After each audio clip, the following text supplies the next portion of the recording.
What's up, everybody? I'm Jesse, or as you all may know me as Game Over Jesse, and today I have a very awesome guest here with me. So, for those that are watching that may not recognize you or know who you are, why don't you go ahead and let them know who you are, what you do, and where they can find you. My name is Robert Ortiz, and I'm the drummer of Escape the Fate. We're a hard rock band originally from Las Vegas, Nevada.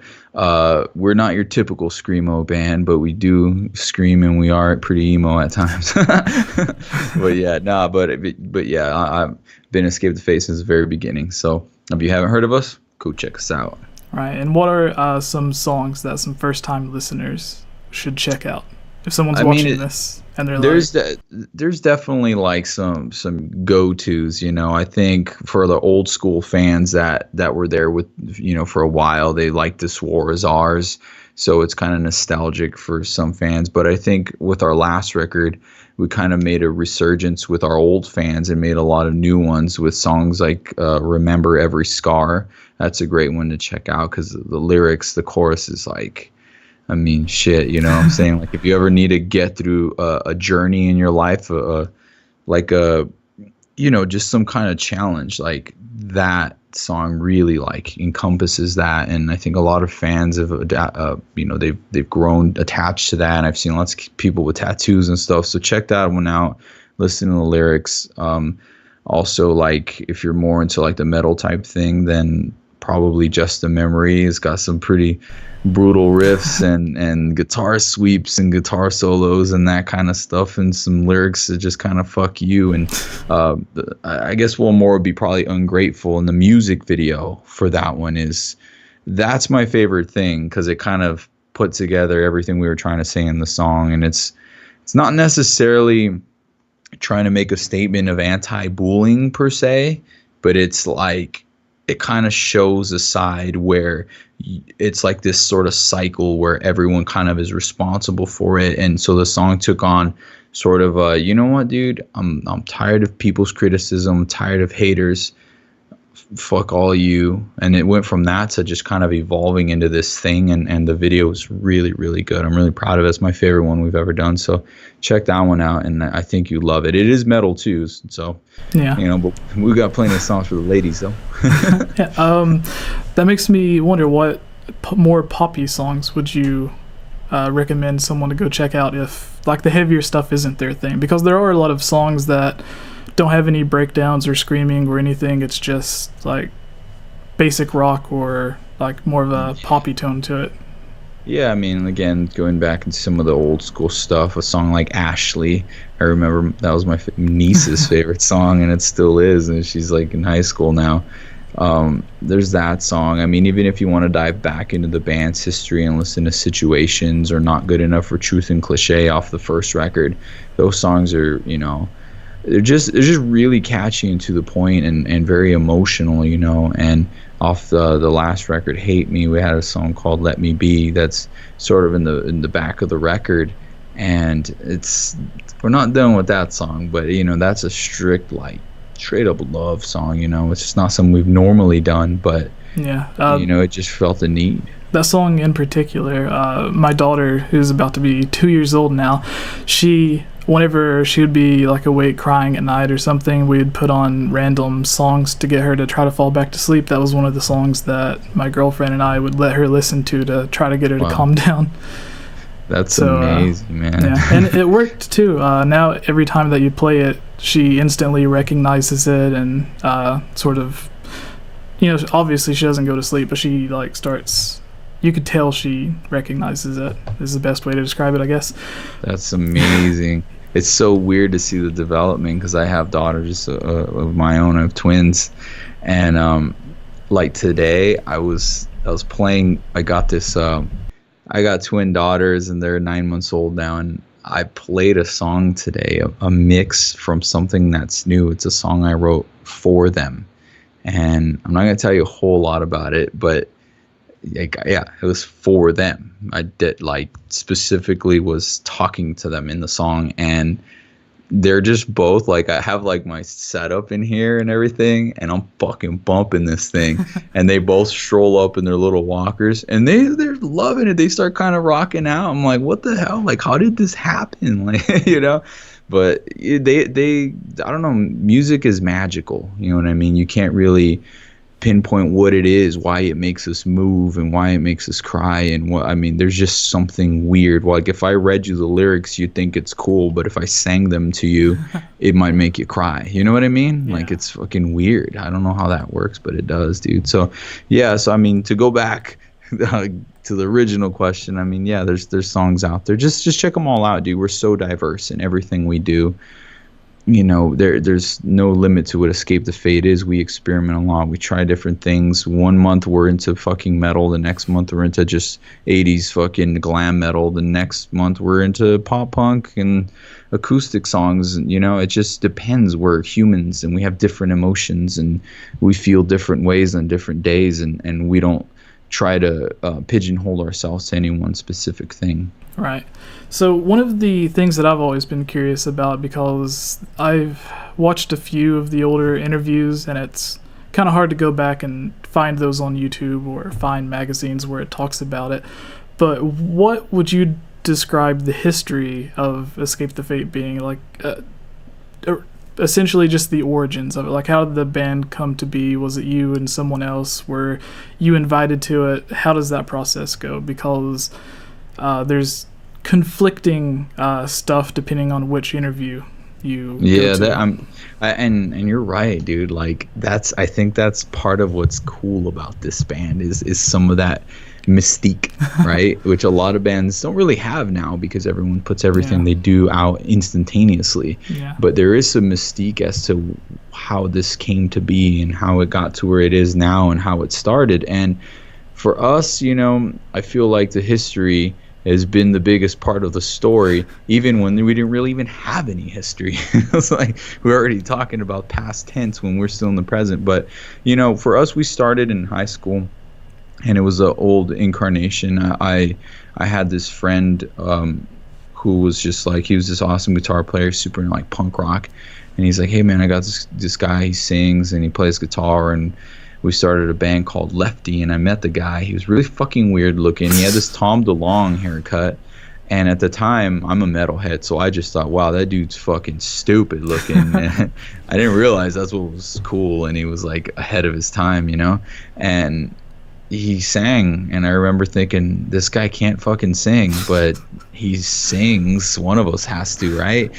And it wasn't my thing. I was a metalhead. I was like fucking Metallica all day, but you know, it was just like that's what everyone was into. Everyone was listening to Blink-182 and Sum 41, so I knew there was talent. I knew there was something there to grasp onto, so I just went with it, you know, and brought my little flavor into what we did. And that guy, whose name was Ronnie, and you know, the other guy I ended up like kind of disconnecting with for a while.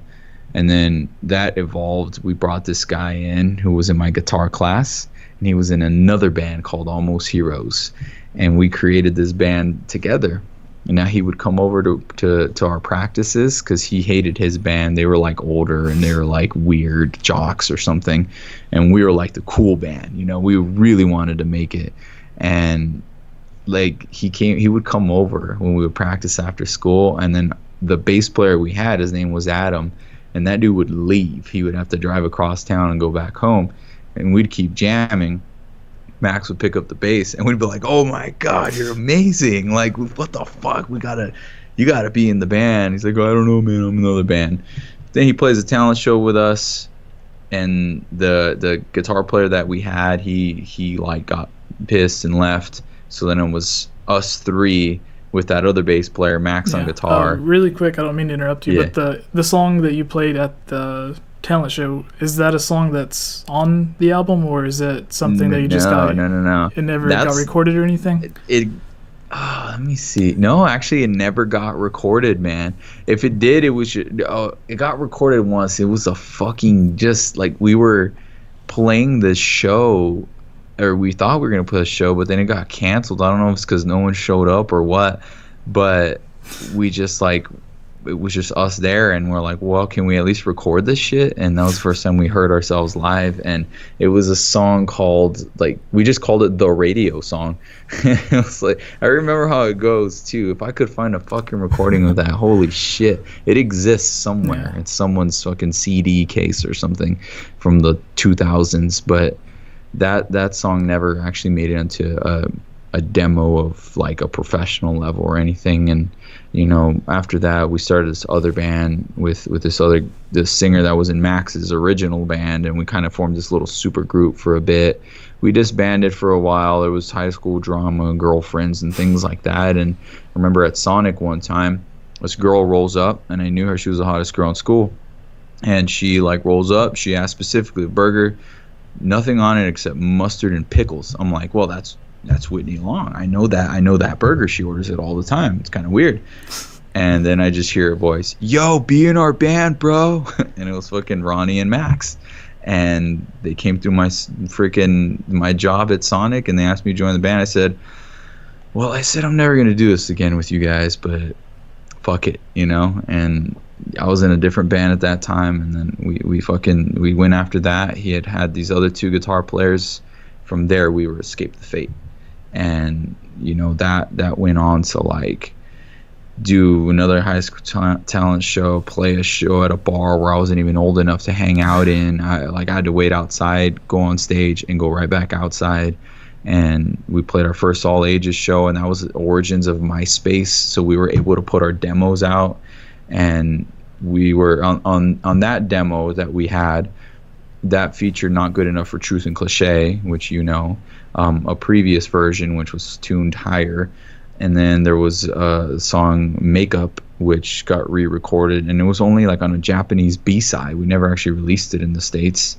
And there was another song called As You're Falling Down, which ended up being on No Sympathy for the Dead EP. Yeah. And so that demo right there got us fans on MySpace before we ever played a show. And I was out there as the kid that was still in high school. They were already out of high school, but I was the youngest one, and I was in there promoting all my friends, and they all showed up, and fucking, it was crazy, man. Like, we fucking rocked them, dude. We actually had a keyboardist for a bit. It was awesome, dude. We fucking killed it. And yeah, I remember the older music video for Not Good Enough for the Truth and Cliche. There's the keyboard player that you could see in it. I believe. Not playing keyboards, but just a fucking gnarly cheerleader. But we loved Under Oath at the time, so it made sense to have that character, you know, and with thoughts of incorporating keyboards and synth sounds as we went along, and which we did, you know. And I think like when we talked with Brett Gerwitz of Epitaph when he wanted to sign us, he said, I love what you guys have done. I think Truth and Cliche is a hit, but I love where you're going. I think you guys are evolving and creating this new sort of genre where we had this pop punk demo, and we evolved into adding screaming, which everyone talked shit on us at the time. But then it became this thing where it was like the vibe of Motley Crue and fucking 80s glam bands, just over the top. We're going to fucking come to your city, fucking take all your drugs and fuck all your fucking girlfriends. That was our vibe. And even though I was like 17, and do that with guitar solos, emotional lyrics, and like fucking like pop punk hooks and aggressive screaming. So like this pop punk with breakdown thing, which seems normal now. It just seems normal to have this sort of gritty verse into a chorus, a sing-along chorus. But at the time, we were like inventing it as it was happening, you know, and we took from Under Oath, who was a little heavier than us, and we wanted more hooks and more like that kind of thing, and guitar solos. So it was like we were just sort of paving our way, and that was the goal. And so Brett loved that we were heading in that direction and creating something new, and he took a chance. And, you know, that's eventually we went on to record that first record, you know, and it was an awesome time, man. Lots of creativity, lots of just trying shit, man. It's really awesome. Honestly, very innocent, just like playing this, and that sounds good, and you do the vocals and I do the drums, and it was just like that's just how it worked. Like we didn't think too much about it, you know. There was no like what do you call it? There was like not a competition, or there's not this like emotional animosity where we'd get so caught up in our own shit. Like we actually just would write, and if it sounded cool, we used it, and if it didn't, we didn't. Yeah. It's So, crazy, man. what was it like for you when you went from just playing at the talent show or local shows to being like, oh, there's people outside of our state, there's people all over the country or all over the world that wants to hear us, and like getting the attention of the first record label, Epitaph, I believe, that you guys talked to. I remember there was an interview, again, this goes back a long time, so it might be a little bit fuzzy, but it was one of you guys talking about a radio competition or something with My Chemical Romance, and then going on tour with them. Was it? Yeah. No, we didn't go on tour. That's why this is awesome, because there's a lot of fans that like you that were kind of, maybe you're hearing the name back then, but maybe came in a little later or something. And there's this like, you hear tidbits, but you're not sure how it's put together. But at that particular time, like that contest didn't get us signed. We were already getting signed, and it became this thing where when one label spots you, all of a sudden all the rest of them are interested, right? But at the end of the day, it was like the major labels weren't interested. Basically, the way those guys work is it's investment, dude. Like they want a sure thing, and this sort of weird screaming fucking package is weird. And Epitaph was the biggest of the indie labels, and we knew a lot of the bands on there, so it was already, we're going to sign with them, but we're going to get a bunch of free sushi from all these other labels. That's basically what it was. Everyone was, I mean, I was still with my parents, but everyone else was like broke and basically homeless. And is that how it went? The other record labels would like take you all out to dinner and stuff? Or? Yeah, that's what they do. And then they always pay with cash. They fucking, like, I got it, guys. You sure? Yeah, I got it. Okay. And I'm like, oh, cool. This guy has money. He can get us money. Cool. That's how it works. You sit, you have a meeting, you talk about your visions and everything. And no one else really was on Epitaph's level, man. They just had the fucking, they had the resume. It was all there. You knew that they did good work. And so when we went from that, taking those meetings, then that My Chem, they announced on the radio station that they were doing a contest where the band themselves was going to judge the demos. So you submit your demo, and like we didn't mail it, like we would email the songs, or however we did it back then, maybe MySpace, I don't know. And they chose us. So it was like, what the fuck? We're getting signed.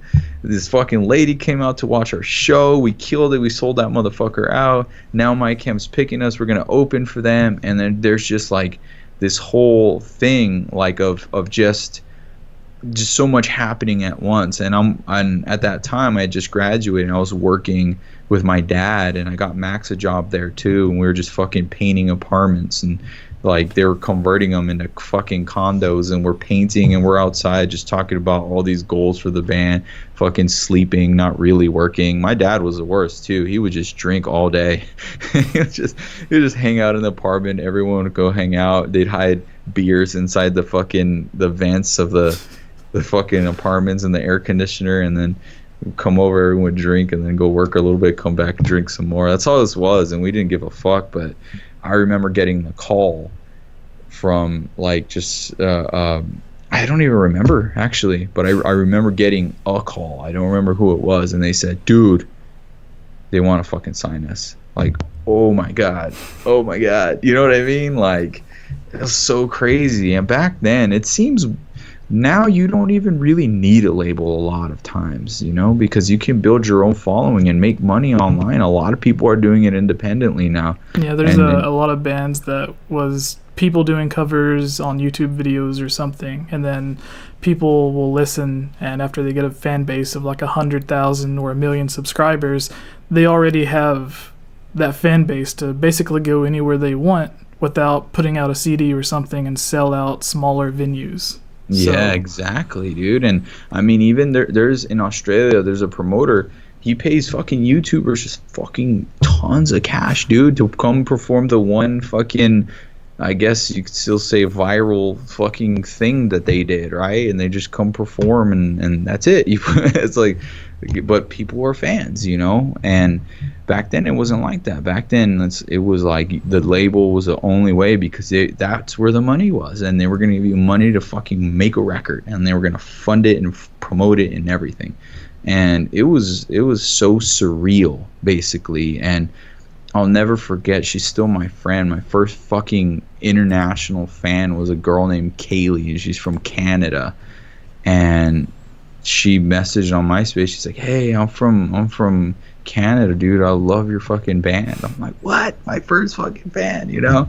And it was strange. It was, you know, obviously we went on and played all these fucking bars. We didn't have fans, and you know, we just developed over time, and every time we tour, this sort of notoriety and this weird persona of canceling shows and is the singer really that crazy and that kind of thing, it sort of follow us, and it built this sort of weird storyline that was happening, and people would go because they just had to see if we were for real, you know what I mean? So some of the shows would be these amazing, spectacular, fucking just awesome raw energy shows. And sometimes we just wouldn't show up, you know? So it was like, you never knew what you were going to get. It was pretty chaotic, man, but it was innocent, though. We didn't know what we were doing. It was fun.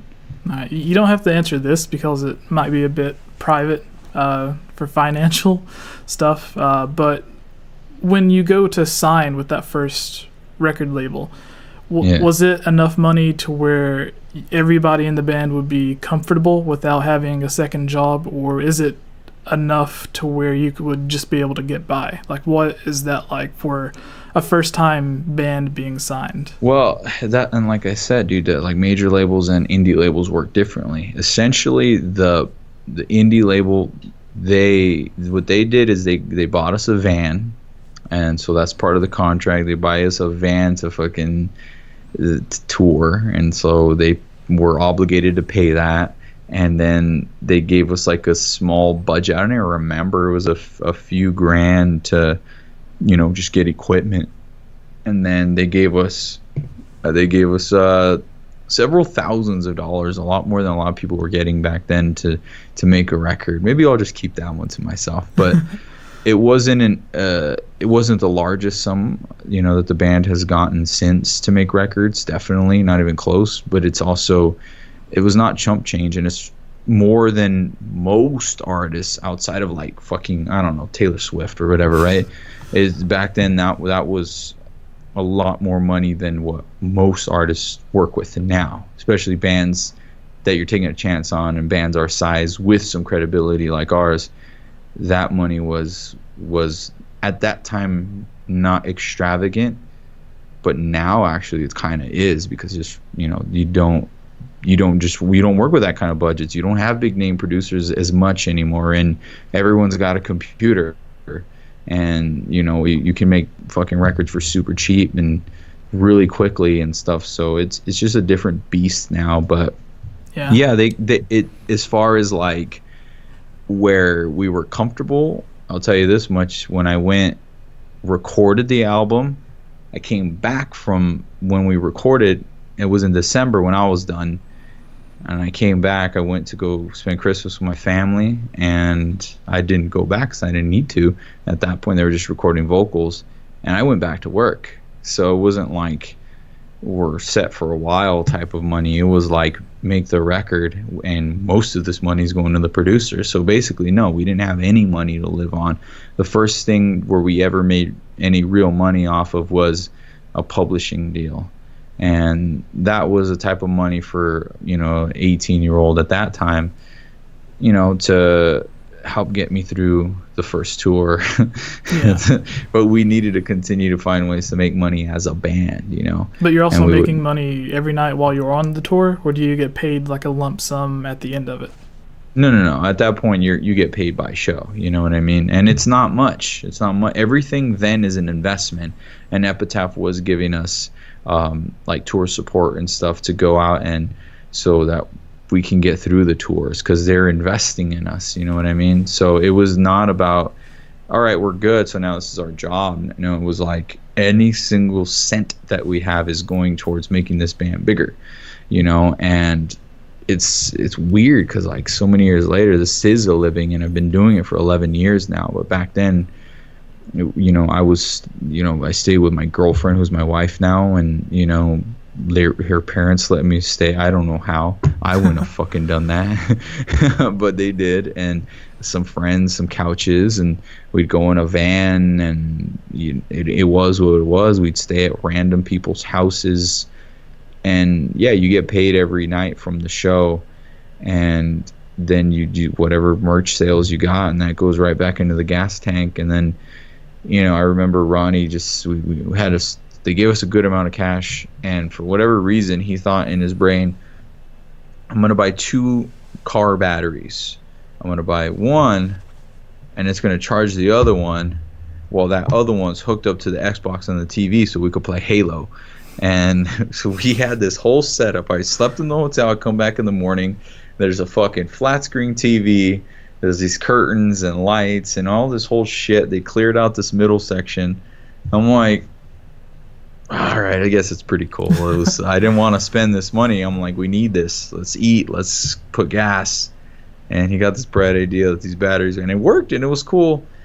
And then the battery died, and then the other battery died, and then now we got 2 fucking batteries just leaking acid on the fucking side of the door. And yeah, now we got no money. Hey, epitaph, dude. We spent all our money, you know. So that's kind of how it was, but they know that bands will go through these growing phases and, you know, the growing pains actually, and we learned a lot, you know. Yeah. It's crazy, man. It's weird thinking about this stuff, how much I remember, man. Yeah, you know? I'd say it's not too often that you get a chance to sit and reflect on everything. Yeah. Especially with like the new album, I guess, gonna start recording soon. I'm not really sure. No, we've been done recording for a while. We've been basically working on it since the beginning of the year, and we've been done for a while, but getting mixed and the new songs, and then just, I don't know. It's just like, it's so weird. I guess we're really almost just overthinking it with this record at this point, honestly. We love the songs, we're good to go, but you're just never sure, and every time you write one song, it always feels better than the last one, so you don't want to stop, and you want to keep churning them out, and the label is always in support of trying to find a bigger hit, you know what I mean? Yeah. What you just said, it's something similar to what you said the other day on your podcast, whenever I was asking you about having older songs, and then every new song that you listen to, like in your mind you're always thinking the new one's the better one or something. And it reminds me of a few years ago when I first started my YouTube channel, for those that are watching. Before I started talking about video games, I would record my own songs and put it up. I would have, like, the drums and everything would be programmed through different software, and then the guitar and everything would be me playing. And, like, every time I would come up with a song, it would just be like, oh, this song sounds great. And then the next one would be like, this one's even better, and this one's even better. And then you would just get tired of the older stuff. And then it would take months and months before you would look back and be like, okay, well, maybe those weren't as good as I thought they were at the time. But it was just because it's new, it seems like dude, there's better. one song that I for some reason I put together these lyrics, and I'll never forget waking up at like 3:30 in the morning, and I had this one line in my head, and I said, holy shit, that's it. And then at that particular time, I discovered this sort of phenomenon type thing that happened on just like YouTube and stuff, and people started tweeting, and everyone kind of got into it for a little bit, and it just went away. But still a thing you could look up. I'm not going to talk about it, but it's just like one of those things. And what I said, this phrase I came up with, and the concept of this, they tied together. And it blossomed into this whole concept of how I felt about a particular experience in my life, and how I was looking at 2 perspectives, and this is how I felt, and this is how this other person in my head seems like they feel. And so, I don't know, I tied this whole thing, right? Anyways, I off one line, and I was like, this is my grand opus. This is what I've been wanting to say for 2 years. This is it. This is fucking what I've been looking for. Just today, I listened to that motherfucker and I go, nah, the guys were right. This isn't that good. The lyrics are still fucking great to me. Like, there's still an amazing hook. Those first lines, like, I remember showing TJ and he's like, dude, I'm getting chills, bro. I'm getting chills. And for some reason, it didn't come together at the end, and somewhere with his lyrics and what I was doing instrumentally sort of fell apart. Maybe there's life for one of those two things on its own with something else later, but it fell apart. And now listening at today, because just we're talking about new songs and stuff, I listened to a bunch of the demos that I've had over the last several months and about a year, and there's stuff where I go, wow, man, this is fucking great. I got to use this. This has to come out. And there's like this song where I go, man, maybe it wasn't as great as I thought, you know? Yeah. And so it's weird, but yeah, you're always excited about the next thing, man. That art is so weird. I remember hearing Lars one time from Metallica just say, when does an album start? When does it end? You don't really know.